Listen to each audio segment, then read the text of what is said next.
Hello everyone, मैं हूँ रुचि बहराली, voice over artist और वॉइस कोच। हमारा फर्स्ट एपिसोड आपको कैसा लगा प्लीज़ कमेंट्स में लिख के ज़रूर भेजिएगा। सेकंड पार्ट में हम और भी बहुत सारी इंटरेस्टिंग बातें करने वाले हैं। बहुत सारे सवाल हैं हमारे पास डॉक्टर एच.एस. रावत जी के लिए, जो एक धर्मगुरु हैं, टीवी डिबेट्स में हमेशा आगे बढ़कर हिस्सा लेते हैं और बहुत कुछ देश के लिए करने की इच्छा रखते हैं।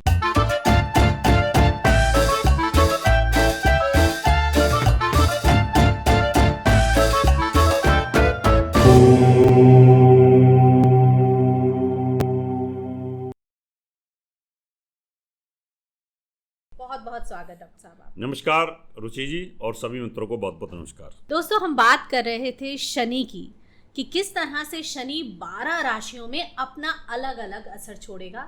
ना बहुत ज़्यादा डरने की ज़रूरत है, ना घबराने की, लेकिन हाँ, अगर सही ज्योतिष के पास आप जाते हैं तो यकीनन आपको सही, जैसे एक डॉक्टर राइट हो तो राइट इलाज मिलता है, सही ज्योतिष के पास जाएंगी तो सही उपाय आपको अवश्य मिलेगा और उसे अपनाने के बाद आपकी ज़िंदगी में ज़रूर बदलाव आएंगे। बात को आगे बढ़ाते हैं डॉक्टर साहब। शनि से फिर भी मैं कहूँगी कि लोगों का डर इतनी जल्दी जाता नहीं है। बीमारी से हम घबराते हैं, लोग कहते हैं कि दान कीजिए, बहुत ज़्यादा लोगों को मदद करनी चाहिए, काले रंग से डरना चाहिए, चप्पल, ये वो बहुत कुछ उपाय यूट्यूब पर और फेसबुक पर हम देखते हैं। क्या हमें हर किसी की बात पर यकीन कर लेना चाहिए? ये समाज जो है बहुत जल्दबाजी में आगे बढ़ रहा है। ऐसा लग रहा है कि लोगों के पास समय बहुत है मोबाइल के लिए, लेकिन अपनों के लिए नहीं है। आपने वो दौर भी देखा जहाँ पर ये चीज़ें नहीं थी। जब आपकी प्रैक्टिस शुरू हुई होगी तब आपने ऐसा समाज नहीं देखा होगा, तब बहुत चीज़ें अलग थी, आज समय अलग हो चुका है। लेकिन ये भी बात हम मानेंगे कि आज के समय के हिसाब से आपने खुद को काफ़ी हद तक ढाल लिया है। हम आपके चैनल्स देखते हैं, आपको यूट्यूब ने गोल्ड बटन भी दिया है, सिल्वर बटन भी दिया है, बहुत सारे अच्छे अच्छे वीडियोज़ आपने डाले हैं। तो आप ये बताइए, कौन सा समय आपको ज़्यादा प्रभावशाली लगा? आज का सोशल मीडिया का, जहाँ हर कोई सोशल मीडिया पे बहुत इजीली अवेलेबल है, या वो दौर जहाँ इंसान को मिलता था, समय बहुत था एक दूसरे के लिए और बहुत अच्छा गुजारा चल जाता था तब भी? बहुत अच्छा प्रश्न है रुचि जी। पहला जो ज़माना था, उस समय पर जब सोशल मीडिया नहीं था तो लोगों के पास समय था और उस समय से उसके पास रिसर्च करने का, सोचने का, शास्त्रों को अध्ययन करने का, संस्कारों का, माता पिता की सेवा करने का, बच्चों को सिखाने का, एक दूसरे के पास समय बिताने का, आध्यात्मिक चिंतन का वक्त होता था। अब नहीं है। अब तो दो मित्र बैठे हैं कहीं पर किसी रेस्टोरेंट में, जाके कॉफ़ी पिएंगे, वो अपना मोबाइल उठाएगा और वो अपना मोबाइल उठाएगा, दोनों अपने मोबाइल में बिजी हो जाएंगे। मियाँ बीवी भी कहीं ट्रैवलिंग में जा रहे हैं, वो 5-5 घंटे तक ट्रेन में एक दूसरे से बात नहीं करते, वो अपने मोबाइल में ही लगे रहते हैं। बिल्कुल सही बात। हवाई जहाज में मैंने देखा है, पहले सबसे एक दूसरे से इंट्रोडक्शन हो जाती थी, अब अपनी सीट पर बैठे, मोबाइल लिया, कान में लगाया, फिल्म देखना शुरू और उतर के चले गए, पता ही नहीं चलता कौन कहाँ पर बैठा हुआ है। ये इसका दुष्परिणाम हुआ है कि हमारी जो सामाजिक समरसता है, हमारा सामाजिक जो एक दूसरे के साथ गठजोड़ है, जान पहचान, खत्म हो गई है। अभी आप देखो, मैं अपनी बात बताता हूँ। मैं जब पढ़ाता तो अभी भी हूँ, उस समय जब त्योहार आते थे तो हर त्योहार पर सारे स्टूडेंट गुरु पूर्णिमा पर, होली पर, दिवाली पर सब आते थे और टेबल मिठाइयों से, ऐसी चीज़ों से, गिफ्टों से भर जाती थी और प्यार बना रहता था। जब से सोशल मीडिया आया तब से सब लिख देते हैं, गुरुजी प्रणाम, होली की तो शुभकामनाएं। टल गया है ना, आना नहीं, कोई जाना नहीं। अब हम भी पहचानते ही नहीं, वो आके बताते हैं हम आपके स्टूडेंट हैं, कहीं मिलते हैं तो ये परिवर्तन आया है। अभी लोगों का आना जाना बंद हुआ है। दिवाली पर भी सब अब तो एक दूसरे को ऐसे कर देते हैं। लेकिन पुराना जो ज़माना था वो आध्यात्मिक चिंतन के लिए, उन्नति के लिए बहुत था, और आज का ज़माना पैसा कमाने के लिए बहुत है। पहले इतना पैसा नहीं था। जब से सोशल भी अब बढ़ चुकी हैं, पहले के मुताबिक आज की हमारी ज़रूरतें बढ़ चुकी हैं, ख्वाहिशें बढ़ चुकी हैं। इसलिए बढ़ गई कि अब सबको तो स्मार्टफोन चाहिए। जी पहले स्मार्टफोन नहीं थे, जी अब 25-30 हज़ार का तो फ़ोन ही चाहिए, फिर साथ में स्मार्ट वॉच भी चाहिए, क्योंकि सबको वो चीज़ें भी चाहिए। उसके साथ में आजकल टैबलेट भी सबको चाहिए बच्चों को, क्योंकि वहाँ पर जो पढ़ाई होती है वो भी आजकल आपने देखा है, हर घर में कंप्यूटर भी चाहिए, फिर इंटरनेट भी चाहिए, कि सारे खर्चे तो बढ़ गए। इस वजह से आज के ज़माने में और पुराने में बड़ा फ़र्क था। अगर आज का ज़माना होता और हम अध्ययन कर रहे होते तो न कर पाते। उस समय हमारे पास वक्त था, हमने वेदों को पढ़ा, पुराणों को पढ़ा, उपनिषदों को पढ़ा, वो सब चीज़ें आज हम दे पा रहे हैं। अब तो पढ़ने के लिए समय ही नहीं होता है, मुश्किल से 1-2 घंटे रात को मिलते हैं सोने से पहले। तो समय, वो जो समय था और उससे पहले का जो और समय था, और उससे पहले का जो समय था वो ऋषियों का था। उन ऋषियों के पास कोई काम नहीं था, वो सिर्फ चिंतन करते थे, वो ज्योतिष सुनते थे, ज्योतिष पढ़ाते थे, ज्योतिष लिखते थे, वेद लिखते थे, वेद पढ़ते थे, संस्कृत चलती थी। तो जब समय होगा तो आप चिंतन करोगे, जब समय नहीं होगा तो चिंतन कहाँ से करोगे। अभी हम बहुत ज़्यादा बिजी हो चुके हैं, इसलिए अब समय का अभाव हो गया है, इसलिए हम बस मोबाइल पर जो आता है उसी को पढ़ने में लगे रहते हैं। बहुत बढ़िया। तो गुरुजी, एक सवाल आपसे मन में आ रहा है, सोच रही हूँ पूछ ही लूँ। आपका ऑरा बहुत पॉजिटिव है, बहुत ही प्रभावशाली है, आवाज़ भी आपकी बहुत दमदार है। तो मैं ये जानना चाहती हूँ कि आम लोग, हम लोग जो हैं, हमारा ऑरा, हर किसी का ऑरा बहुत अलग होता है। तो क्या ये जो ऑरा है हमारा, ये गॉड गिफ्टेड होता है, या इसे बदला जा सकता है, या इसका कुंडली से ही पता लगा लेंगे? या कभी कभी मैंने ऐसा देखा है कि बहुत पुराने मित्र, या जहाँ हम पैदा हुए, जहाँ पले बड़े खेले, वहाँ जाते हैं, उस जगह के ऑरा में ही वो ममता आपको दिखेगी जो आपकी माँ के साथ जुड़ाव रखती है। और कई जगह जाकर, चाहे बहुत खूबसूरत बढ़िया से बढ़िया जगह होगी, लेकिन आपका दिल वहाँ नहीं लगता, उस जगह का भी एक ऑरा डिपेंड करता है। तो आप कुछ बताएं कि क्या हम ऑरा को बदल पाते हैं?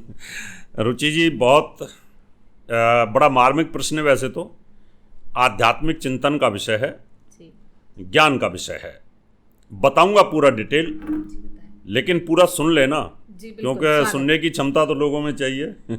आजकल वो रील जब से आई है ना, लोग इतना फास्ट, लेकिन इसमें से भी हम आपको लोगों को रील देंगे। जब हम गर्भ के अंदर होते हैं, यहाँ से शुरुआत होती है इसकी। हम गर्भ धारण का मुहूर्त बताते हैं।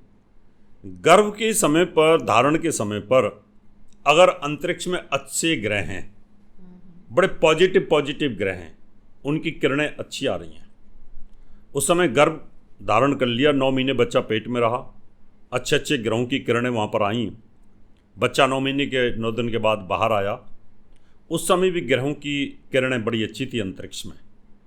तो बच्चे का जो ऑरा है वो पैदा होते ही चमकना शुरू हो जाएगा, और इसको बोलते हैं होनहार बिरवान के होत चीकने पात। एक तो ये है। दूसरी चीज़, आपने कहा क्या इसको पलटा जा सकता है? बिल्कुल पलटा जा सकता है। एक तो होता है गॉड गिफ्टेड, ईश्वर ने आपको ग्रह ऐसे दिए कि आप कितनी भी गरीबी में रहें, लेकिन गरीब होते भी आपको पता चल जाएगा कि ये किसी खानदानी बच्चा है। अगर आप किसी राजकुमार को लेकर के अगर उससे भीख मंगवाओगे तो पता चल जाएगा उसके भीख मांगने के तरीके से कि कहीं ना कहीं किसी राज परिवार का बच्चा है, पता चल जाता है। तो जो ऑरा होता है हमारा, चेहरे की जो चमक होती है, आँखों की जो चमक होती है, आँखों का जो देखने का तरीका होता है, वो आपके अंदर नेटवर्क कैसा लगा हुआ है। अंतरिक्ष से ग्रहों का नेटवर्क आपके साथ अच्छा लगा हुआ है तो आपका वे ऑफ टॉकिंग बड़ा जबरदस्त होगा, आपकी आंखों की जो दृष्टि होगी बड़ी जबरदस्त होगी, आपकी वॉइस क्लियरिटी बड़ी जबरदस्त होगी, बोलने का तरीका बड़ा जबरदस्त होगा, क्योंकि आपके शरीर पर यानी आपकी लगन के अंदर उस समय अच्छे ग्रह विराजमान हैं। आप काम करें या ना करें, आप चाहे खाली रहें, बेरोजगार रहें, लेकिन फिर भी आपकी पर्सनैलिटी जो होगी वो बड़ी जबरदस्त रहेगी। ये ग्रहों के अनुरूप होता है। एक इसको सुधारा जा सकता है। अगर मान लो उस समय ग्रह अच्छे नहीं थे, जब पैदा हुए, वेद व्यास जी ऐसे माहौल में कंसीव हुए, वो एक वातावरण अच्छा नहीं था, बहुत जल्दबाजी में गंगा को पार करा रही थी सत्यवती, और पाराशर जी ने उनके साथ संसर्ग किया, आकाश के अंदर बादल पैदा कर दिए, एक डर वाला माहौल था। लेकिन विद्वान थे, तो जो बच्चा हुआ क्रूप हुआ, क्योंकि उनका रंग सांवला था, उनका चेहरा कुछ भयानक था, लेकिन उन्होंने तप करके अपने चेहरे के जो ग्लो जो था, ऑरा जो था, उसको इम्प्रूव कर लिया।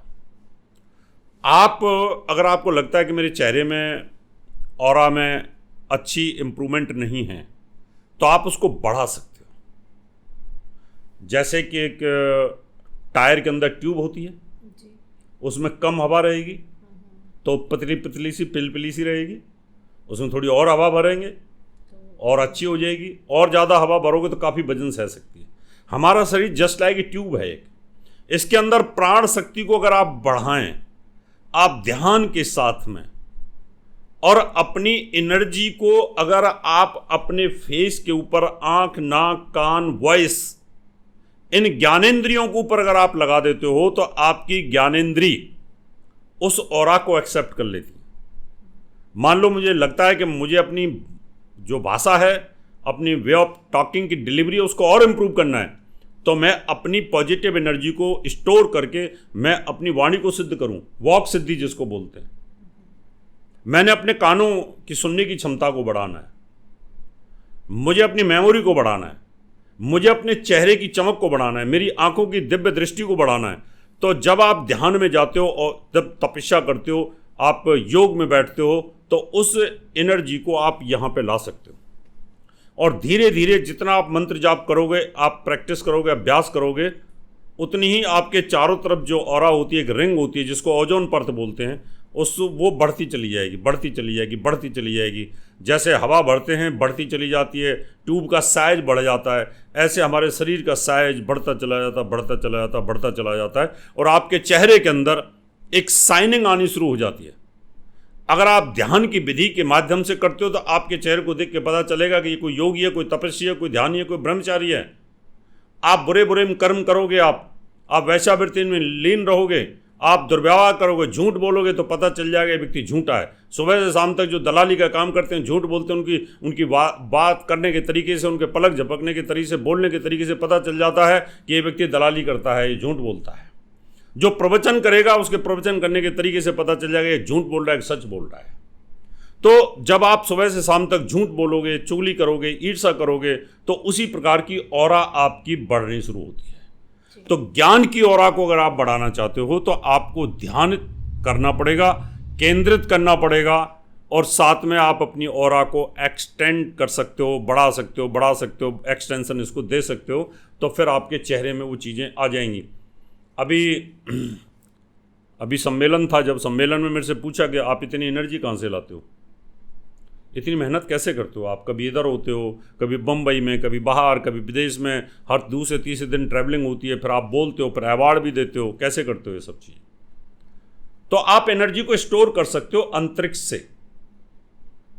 जब सोलर प्लेट के माध्यम से एक बैटरी के अंदर एनर्जी को स्टोर करते हैं और पूरी रात वो लाइट जला देती है, बिजली पैदा कर देती है, तो हम सोलर सिस्टम से, ब्रह्मांड से, हमारे पास भी अंदर सोलर प्लेट लगी हुई हैं। उन सोलर प्लेटों को अगर हम एक्टिव करना जान जाएं, तो हम अपने अंदर, शरीर के अंदर उस ऊर्जा को स्टोर कर सकते हैं, मैनेज कर सकते हैं। लेकिन आना चाहिए। ये योग का विषय है, ये तपस्या का विषय है, ये ध्यान का विषय है कि अगर आपको ये पता चल जाए कि मैं अपने शरीर के अंदर जहाँ मेरी सोलर प्लेट हैं, उनसे मैं ऊर्जा को ग्रहण कर लूँ और मैं अपने शरीर के अंदर को स्टोर कर लूँ, और जब मुझे उसकी ज़रूरत होगी तब मैं उसका इस्तेमाल करूँ, तो निश्चित तौर पर आप अपनी ऑरा को बढ़ा सकते हैं। इसलिए एक गॉड गिफ्टेड ऑरा मिलती है, वो ग्रहों के आधार पर मिलती है। एक ऑरा आपके बचपन के ग्रह कमज़ोर हैं, तो आप उसको कर्म की गति के माध्यम से इम्प्रूव कर सकते हो। जो भाग्य की ऑरा मिली है वो गॉड गिफ्टेड है। जो कर्म से आप ऑरा को चेंज करोगे, वो गुरु के सानिध्य में करना पड़ेगा, तो आपको निश्चित तौर पर उसका लाभ मिलेगा। बहुत सुंदर। रावत जी, ये कलयुग है, तो यहाँ इतना पॉसिबल तो नहीं होगा कि हम ध्यान लगा पाएँ, मेडिटेशन कर पाएँ, लेकिन फिर भी धीरे धीरे हम देख रहे हैं लोग योग की तरफ जा रहे हैं, थोड़ा मेडिटेशन करना शुरू कर चुके हैं। तो क्या कोई ऐसा मंत्र, फिर से मैं आपको कहूँगी कुछ क्विक उपाय अगर आप बताना चाहें हमारे दर्शकों को, कि क्या कोई एक मंत्र है, क्या वो गायत्री मंत्र है, हनुमान चालीसा, ऐसा क्या है जो हर कोई अपने जीवन में अपना कर बहुत ज़्यादा देर अगर मेडिटेशन नहीं भी करता है और उसे अपना ले तो उसके जीवन में भी सकारात्मक असर हमें देखने को मिल सकते हैं? बिल्कुल, आपने तो बहुत अच्छी मार्मिक बात कही है। मैं सभी दर्शकों को बताना चाहता हूँ, आप बहुत ज़्यादा रटिए मत किसी चीज़ को, और आपको बहुत बड़े बड़े मंत्रों को करने की ज़रूरत भी नहीं है। आपकी बॉडी को सैचुरेट करना है, एकाग्र करना है सिर्फ। इसलिए आप ऐसे सीधे बैठ जाएंगे, आप इस तरीके से, यानी आप अपनी रीढ़ की हड्डी को सीधी रखेंगे इस तरीके से, सीधे रखिए बिल्कुल। जहां आपका मूलाधार चक्र, मूलाधार जहां आपकी गुदा होती है, गुदा से 2 अंगुल ऊपर, वहाँ से हमारी एक नाड़ी चलती है, सुषुम्ना नाड़ी, और यहाँ पर हमारी चोटी होती है, चोटी जहाँ रखी जाती है वहाँ उसको ब्रह्मरंध्र बोलते हैं। अब नीचे से ध्यान को लेके जाएं, मन को आप गुदा के पास लेके जाएं और अपने हिप्स को टाइट करते जाएं इस तरीके से, दोनों हिप्स को, और धीरे धीरे रीढ़ की हड्डी के बीच में से और सीधे गर्दन से यहाँ से सीधे यहाँ तक लेके जाएं। और सिर्फ आपको ऐसे ही इस तरीके से आपको बैठना है, सीधे बैठना है।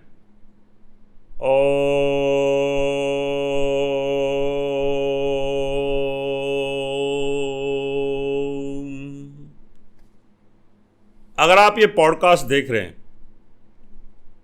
आप इसको रिपीट करके दोबारा देखना, फिर मैसेज बॉक्स में लिखना। वैसे मैसेज बॉक्स में लिखते हो आप, उसका जवाब तो मेरे पास नहीं होता टाइम देने का, लेकिन स्टाफ मेरा बताता है मुझे कि क्या आया है। आप इसको सिर्फ पहले दिन 108 बार 108 बार अगर करोगे तो 5 मिनट, ज़्यादा 5 मिनट। एक माला ले लें आप, नहीं तो माला नहीं ले सकते, काउंटर आते गिनने के लिए, एक बार कर दीजिए। 108 बार करिए और आप हिप्स को नीचे से दबाते जाइए।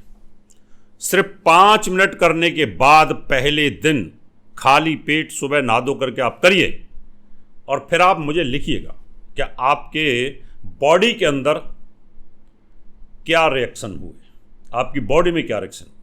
और अगर अभी आप देख रहे हैं मुझे और सुन रहे हैं, आप बैठ जाओ सीधे इस तरीके से अपने ड्राइंग रूम में और मुझे सुनो, और फिर आप ऐसे ही करो।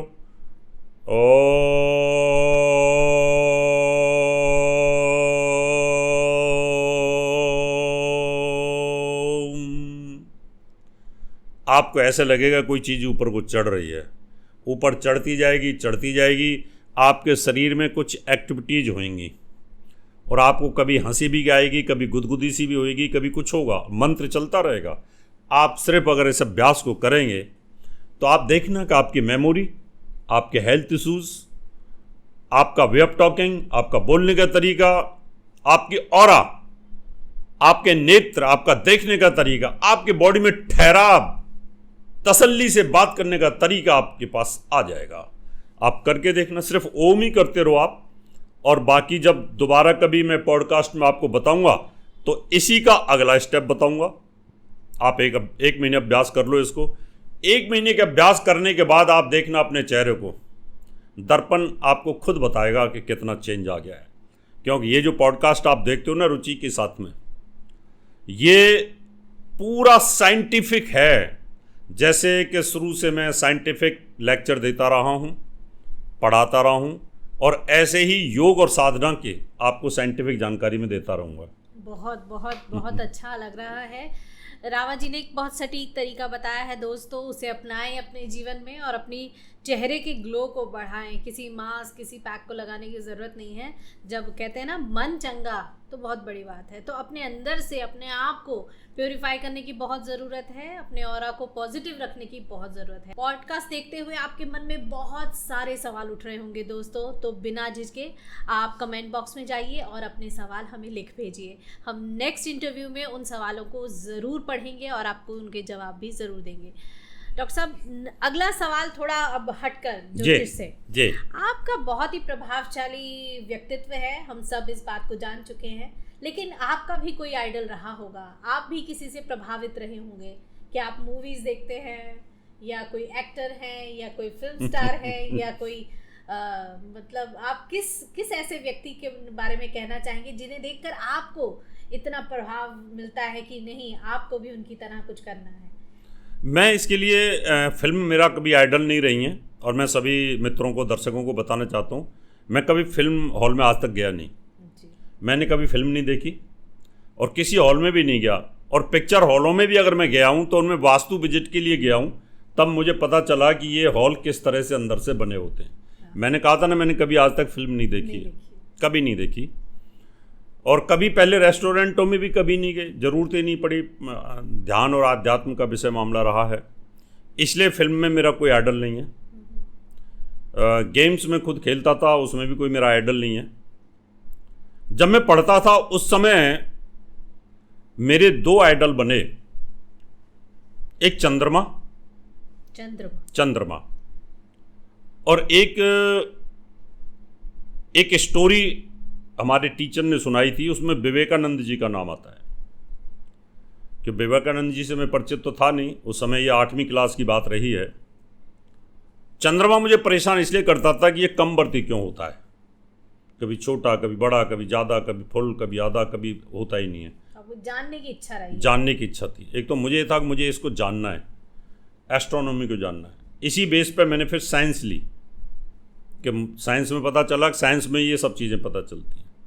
मून मेरा आइडल रहा, और बाद में मुझे पता चला ज्योतिषी बनने के बाद कि चंद्रमा मेरे लगन में ही बैठा हुआ है और गुरु के साथ गजकेसी राजयोग बना के बैठा है। और दूसरी जो विवेकानंद जी की कहानी पढ़ाई जाती थी, उसमें कहा था कि विवेकानंद जी के पास में इतनी मेमोरी और इतना ज्ञान था, इतने बुद्धिजीवी थे, इतने विद्वान थे, कि वो एक बार विदेश से आ रहे थे और 4 वेद उनके साथ थे, और 4 वेद समुद्र में फेंक दिए और दोबारा आकर के उन्होंने लिखे। अब कहानी सच थी या क्या थी, लेकिन बच्चा होता है तो दिमाग में हिट कर जाती है। मेरे दिमाग में हिट ये बात कर गई कि 4 वेद इतनी बड़ी पुस्तकें, और एक व्यक्ति समुद्र में फेंक दे और फिर उनको उसी तरीके से फिर लिख दे, तो कितनी बड़ी मेमोरी रही होगी। ये तो बड़ा कमाल का मामला है, तो क्या ये संभव है? और ये चीज़ मुझे पिछले करीब 30-35 साल पहले तक बेचैन करती रही।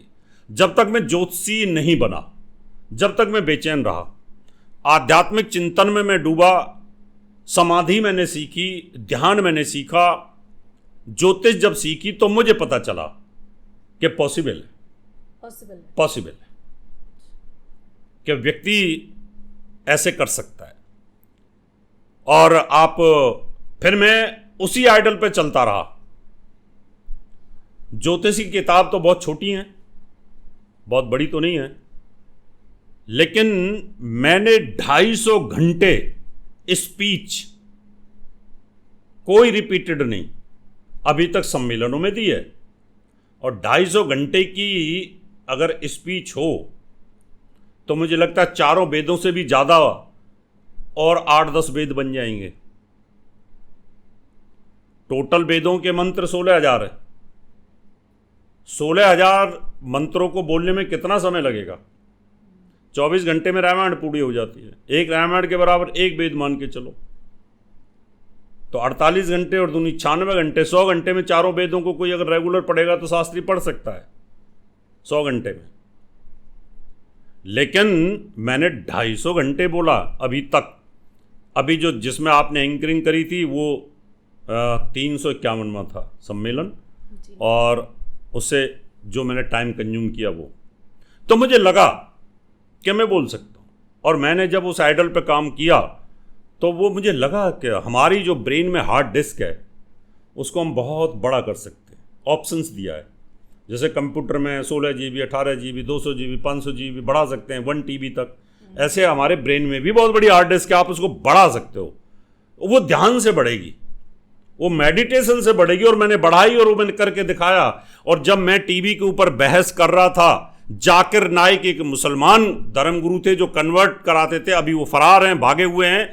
जब मेरी उनके साथ बहस हुई हिंदू धर्म को लेकर के, तो मैंने उनको कहा था तुम शास्त्रार्थ मेरे से करिए, मैं तुमसे शास्त्रार्थ करने के लिए तैयार हूं। 24 घंटे तुम बोलोगे कंटिन्यूस अपने धर्म के ऊपर और 24 घंटे मैं अपने धर्म के ऊपर बोलूंगा। जो 24 घंटे से पहले बैठ जाएगा वही हारा हुआ माना जाएगा। और वो पीछे हट गया, क्योंकि मुझे पता था कि मैं 250 घंटे बोल सकता हूं, तो 24 घंटे मेरे लिए कोई बहुत बड़ी बात नहीं। अभी भी मैं कह सकता हूं, मैं अभी भी 24 घंटे ज्योतिष पे बोल सकता हूं, बोलता ही हूं। आपने देखा है कि अभी तक मेरी किसी सम्मेलन में रिपीटेड स्पीच नहीं है। और सब ज्योतिषी कहते हैं इस बात को, बड़े बड़े विद्वान लोग बोलते हैं कि रावत जी की वो स्पीच रिपीटेड नहीं है। क्यों नहीं है? क्यों? मैंने शोध कर रखी है। तो विवेकानंद जी ने, मुझे लगता है कि चारों वेदों का अध्ययन करने के बाद उनकी शोध करी होगी, और फिर वो शोध उनके दिमाग में सेव हो गई और उन्होंने लिख दिया। इसलिए मेरे आइडल वो गुरुजी थे जिन्होंने कहानी सुनाई थी, और चंद्रमा मुझे ज्योतिषी बनाने वाले थे। बहुत सुंदर, बहुत प्यारी बात है। और इस तरह का किसी का आइडल मैंने कभी सुना नहीं है कि चंद्रमा हमारा आइडल है। तो दोस्तों, मुझे पूरी उम्मीद है कि बहुत मज़ा आ रहा होगा इस इंटरव्यू को सुनने पर आपको। रावत जी, आगे बढ़ते हैं और एक आखिरी सवाल आपसे पूछना चाहती हूँ। आपने दुनिया भर का भ्रमण किया है, अच्छे बुरे कई तरह के लोग आपने देखे, बहुत सारी कुंडलियाँ आप देख चुके होंगे, बहुत सारी बातें आपके मन में आज भी होंगी, और बहुत सारी उम्मीदें आपने अपने कस्टमर्स को दी होंगी। तो आप हमें ये बताएं, ऐसा कौन सा देश प्रदेश है जहाँ जाकर आपको बड़ा सुकून मिलता है, जहाँ के लोग बहुत अच्छे ऑरा वाले हैं और आपको जाकर अपनापन लगता है कहीं ना कहीं वहाँ पर? बचपन से गाना सुनते आ रहे हैं, सारे जहां से अच्छा हिंदुस्तान हमारा। जितने भी वर्ल्ड है, वर्ल्ड के जितने भी कंट्री हैं, उन सबका समावेश भारत में है। अब इसका मैं भौगोलिक, साइंटिफिक और आध्यात्मिक तीनों चीजें आपको बताऊंगा मैं। जी बताइए। भौगोलिक तो इसलिए है कि यहाँ सारी ऋतु हैं। यहाँ हमारे यहाँ 6 ऋतु हैं, पूरे वर्ल्ड में 6 ऋतु नहीं है। इसलिए पूरे वर्ल्ड की सारी ऋतुओं का समावेश भारत के अंदर है। अगर आपको गर्मी लग रही है तो आप डलहौजी चले जाओ, नैनीताल चले जाओ, हिमाचल चले जाओ, धर्मशाला चले जाओ। आपको सर्दी लग रही है, बम्बई चले जाओ, बेंगलोर चले जाओ, है ना। अभी आपको बारिशों में जाना है तो जिस समय कहीं बारिश नहीं होती, आप चेन्नई चले जाओ, वहां बारिश मिल जाएगी आपको। सारी ऋतुओं का आनंद आप ले सकते हैं। सारी ऋतुओं के आप अन्न का आनंद ले सकते हैं। हिंदुस्तान एक ऐसा देश है, इसमें सारे फ्रूट आपको हर ऋतु में आपको मिलेगा। वर्ल्ड में कोई नहीं। गल्फ कंट्री डिजर्ट है, पूरा रेत है वहां पर, है ना। आप ऊपर चले जाएंगे तो वहां पर सारा बर्फ है, बुरा हाल है। आध्यात्मिक इसलिए कि यहां पर गंगा जैसी नदी है, हिमालय पर्वत जो सबसे ऊंचा है, वहां पर आध्यात्मिक चिंतन का केंद्र है। और भारत की भूमि ऐसी है कि यहां पर सारी ऋतु होने के कारण देवताओं के सभी के अवतार हुए भगवान के। अब मान लो साइबेरिया में कोई भगवान जन्म ले ले और वहां -60 डिग्री टेम्परेचर रहे तो वहां कौन जाएगा पूजा करने के लिए? कहां भगवान को देख पाएंगे? पॉसिबल ही नहीं है। इसलिए यहां पर आध्यात्मिक चिंतन का भारत है, और भौगोलिक, आध्यात्मिक, और साथ में यहां पर जो खाना पीना है, समाजवाद है, वो सबसे प्यारा है। हम यहाँ पर एक दूसरे को इज्जत और संस्कार देना सिखाते हैं, सभ्यता है, ज्ञान है। मान लो मैं पंजाब में चला जाऊँ, आओ जी तुसी कित्थों आओ, आओ जी, ओ ला मुंडे लस्सी का गिलास ला, पराठे ला और वो मक्खन ला, है ना। कहीं चले जाओ इंडिया के किसी कोने में, विदेश में चले जाओ, आपको कोई अठन्नी नहीं पूछेगा, कोई चवन्नी नहीं देगा, है ना। कोई घर से बाहर ही कर देगा, नो ना, ऐसे करके बाहर कर देंगे आप। वहाँ भी जो इंडियंस है वो हमारे संस्कारों को जानते हैं, वो इज्जत करते हैं। बाहर वाले गोरों को तो कोई मतलब ही नहीं है। जहाँ संस्कार नहीं सिखाए जाते, माँ बाप की इज्जत सिखाई नहीं जाती, जहाँ ज्ञान धर्म की बातें नहीं सिखाई जाती हैं, तो वहाँ आप रह नहीं सकते। वहाँ पर मांसाहार ज़्यादा चलता है, वहाँ पर हत्याएं चलती हैं, वहाँ पर मछली खाते हैं, वहाँ पर आप सब चीज़ें, इस तरह का आहार है, वो आहार विहार जो है वो हमारी बुद्धि को भ्रष्ट करता है। इसलिए हम आध्यात्मिक चिंतन नहीं कर सकते। इसलिए उन लोगों का मेंटल लेवल उसी प्रकार का है, इसलिए उनके जो राइटर हैं उस प्रकार के, इसलिए उनका आध्यात्मिक चिंतन का लेवल एक फिक्स है। हमारे यहाँ पर हर चीज़ को लिखने का, बोलने का, चिंतन का तरीका अलग अलग है। तो इसलिए यहाँ पर सनातन है, यहाँ पर हिंदुत्व है, यहाँ पर शाकाहारी भोजन की व्यवस्था है, सारे ऋतुएं हैं। यहाँ हिंदुस्तान से अच्छा कुछ नहीं है। बस दुर्भाग्य ये था कि हम जितने समय गुलाम रहे, उसके कारण हम जो शिक्षा नहीं ले पाए, और उस शिक्षा के कारण हम पीछे हो गए। अगर इस देश के अंदर शिक्षा हो जाए, खाली शिक्षा हो जाए, तो गरीबी अपने आप खत्म हो जाएगी। हमारे पास दिमाग की कमी नहीं है, हमारे पास यूनिवर्सिटियों की कमी नहीं, हमारे पास जो आध्यात्मिक चिंतन और भौतिक चिंतन, पृथ्वी के चिंतन और वेदों का चिंतन, क्या मनुष्य बनता कैसे, अभी किसी को पता ही कुछ नहीं मनुष्य कैसे बनता है, और क्या मनुष्य बिना भ्रूण के भी तैयार किया जा सकता है, बिना गर्भ के भी मनुष्य तैयार किया जा सकता है। इस तरह के ज्ञान की जो हमारे उपनिषदों के पास जो ज्ञान है, वो भारत से बढ़िया कोई नहीं है। हाँ, घूमने के लिए आप जा सकते हो, सफाई आप दे सकते हो, नई नई चीज़ें दे सकते हो, लेकिन जो आनंद आपको हिंदुस्तान में आएगा पूरे विश्व में घूमने के बाद में, अंतोगत्वा ईसा मसीह को भी भारत में यहाँ शिक्षा लेने के लिए आना पड़ा, और बुद्ध भी यहीं पे हुए, जैन भी यहीं पे हुए, बड़े बड़े विश्व के जितने भी मोटिवेटर है उनको हिंदुस्तान को आना पड़ा। और हस्तरेखा, न्यूमरोलॉजी का सबसे बड़ा वेस्ट का जो कीरो था, वो सब भी हिंदुस्तान में ये शिक्षा लेकर के गए। इसलिए मैं कह सकता हूँ कि हिंदुस्तान एक विश्व गुरु है, ज्ञान के क्षेत्र में वो हमेशा रहेगा। हाँ, अभी हम भौतिक चीज़ों में थोड़ा पीछे हैं, वो भी धीरे धीरे आगे हो जाएंगे।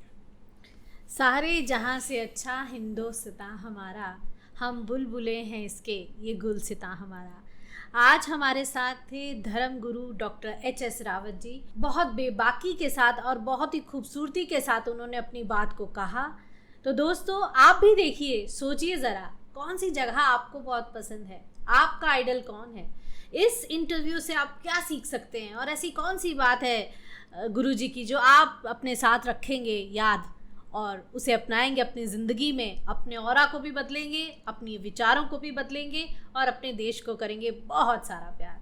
आगे भी हमारे साथ इसी तरह इंटरव्यू में ये श्रृंखला चलती रहेगी। आप अपने सवाल हमें ज़रूर लिखकर भेजें, हमारे कमेंट सेक्शन में हमें इंतज़ार रहेगा आपके सवालों का, ताकि नेक्स्ट इंटरव्यू में उन्हीं सवालों को लेकर हम पूरा का पूरा शूट कर सकें। आप सभी का बहुत बहुत धन्यवाद। रुचि भैराली को दीजिए इजाज़त। नमस्कार।